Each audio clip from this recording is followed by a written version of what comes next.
Hello everyone, this is Monotosh and you are watching English Literature with Monotosh. আজকে আমরা চলে এসেছি rhetoric বা ফিগার অফ স্পিচ সিরিজের ফিফথ ভিডিও বা ফিফথ লেসন নিয়ে, যেখানে আমরা একই সঙ্গে দুটো রেটরিক বা ফিগার অফ স্পিচ নিয়ে আলোচনা করব। প্রথমটি খুব মজার একটি রেটরিক, যার নাম পান, PUN, পান। পান মানে শব্দ নিয়ে খেলা, শব্দ নিয়ে মজা করা।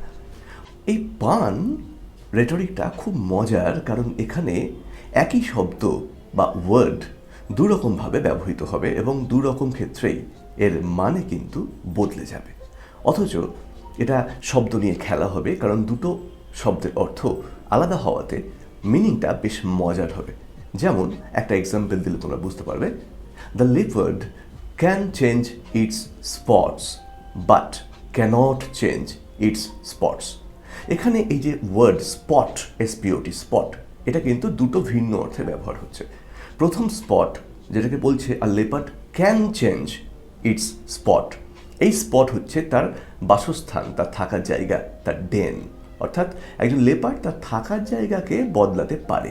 আ leopard can change its spot but cannot change its spots.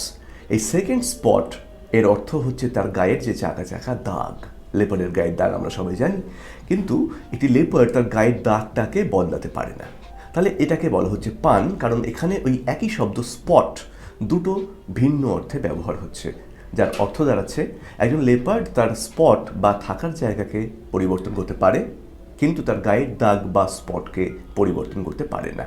R leopard can change its spots but cannot change its spots. এখানে এই স্পট শব্দটাকে বেশ মজা করে এবং দুটো ভিন্ন অর্থে ব্যবহার করা হচ্ছে, তাই এটা হচ্ছে পানের এক্সাম্পল। এরকম আরও একটি এক্সাম্পল দিতে পারি আমরা।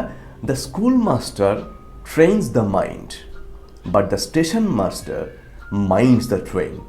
অর্থাৎ স্কুল শিক্ষক তিনি মনকে, মানে মানুষকে, কোনো ছাত্রছাত্রীদের মনকে তিনি ট্রেন করতে পারেন বা অনুশীলন করাতে পারেন বা তাকে ট্রেনিং দিতে পারেন, কিন্তু station master minds the train. অর্থাৎ স্টেশন মাস্টারকে কিন্তু ট্রেনের ব্যাপারে সজাগ থাকতে হয়। তাহলে এখানে দেখো দুটো ওয়ার্ড, ট্রেন, একটা ট্রেন হচ্ছে ভার্ব হিসেবে ইউজ হচ্ছে, the school master trains the mind, আর অন্যদিকে ট্রেন নাউন অর্থে ইউজ হচ্ছে যখন স্টেশন মাস্টার মাইন্ডস দ্য ট্রেনের কথা বলা হচ্ছে। আবার আরেক জায়গাতে মাইন্ড এই শব্দটাকেও কিন্তু এই একই সেন্টেন্সে দুভাবে ব্যবহার করা হয়েছে। প্রথমটায় মাইন্ড হচ্ছে নাউন হিসেবে ব্যবহার করা হচ্ছে, ছাত্রছাত্রীদের মাইন্ডকে বোঝানো হচ্ছে। আর সেকেন্ড টাইমে station master minds the train, এখানে মাইন্ড কিন্তু ভার্ব অর্থে বা ভার্ব হিসেবে ব্যবহার হচ্ছে। তাহলে এখানে শব্দ নিয়ে কি মজার খেলা করা গেছে। তাহলে এখানে শব্দ নিয়ে কি সুন্দর মজার একটা খেলা করা হয়েছে, তাই এটা পানের এক্সাম্পল। এবার আমরা চলে আসবো এই ভিডিওর সেকেন্ড যে রেটরিক বা ফিগার অফ স্পিচ নিয়ে আমরা আলোচনা করব, সেটা নিয়ে, যার নাম লিটোটেস, LITOTES। লিটোটেস একটা নেগেটিভ কথা, কিন্তু পজিটিভ অর্থে ব্যবহৃত হচ্ছে। এটাও কিন্তু অনেক কবি তাদের কবিতার মধ্যে ব্যবহার করেছেন। নেগেটিভভাবে ইম্প্যাক্টটা ফেলছে নট বা নো দিয়ে, কিন্তু আসলে সেটা পজিটিভ বা অ্যাফার্মেটিভ কিছুকে বোঝানো হচ্ছে। যেমন আমার মা বা তোমাদের সবার মা অনেক সময় কিন্তু আমাদের অনেক দুষ্টুমি ধরা পড়ে যায় মায়ের কাছে বা বাবার কাছে। তারা কি বলেন? তারা বলেন, আমি কি কিছু বুঝি না? দ্যাট মিনস তিনি সব বোঝেন। তিনি নেগেটিভ অর্থে ব্যবহার করছেন, আমি কি কিছু বুঝি না, কিন্তু আসলে তিনি বলতে চাইছেন আমি সব বুঝি। তাহলে এই যে নেগেটিভ অর্থে পজিটিভ কিছুকে বোঝানো, এইটা হচ্ছে লিটোটেসের এক্সাম্পল। কেউ বলতে পারে আই অ্যাম নো ফুল, আমি অত বোকা নই, তার মানে আমি চালাক। তাহলে এটা হচ্ছে লিটোটেসের এক্সাম্পল। একটি বিখ্যাত কবিতা রয়েছে টেনিসনের লেখা ইউলিসিস, যেখানে গল্পের বা কবিতার মূল চরিত্র ইউলিসিস, তিনি বলছেন, ইথাকার রাজা ইউলিসিস, তিনি বলছেন, myself not list but honoured of them all. মানে আমি কম সম্মানিত হইনি, সবার দ্বারা আমি সম্মানিত হয়েছি।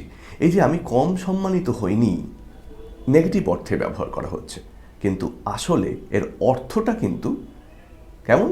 অ্যাফার্মেটিভ, আমি অনেক সম্মান পেয়েছি। তাহলে এটা হচ্ছে লিটোটেসের এক্সাম্পল। প্রচুর কবিতায় তোমরা এবার থেকে এই রেটরিক বা ফিগার অফ স্পিচের ব্যবহারগুলো তো জানছো আস্তে আস্তে, এবং সেগুলোকে তোমরা দেখতে পাবে অনেক বিখ্যাত কবির কবিতার মধ্যে, এবং তোমরা আইডেন্টিফাই করার চেষ্টা করবে।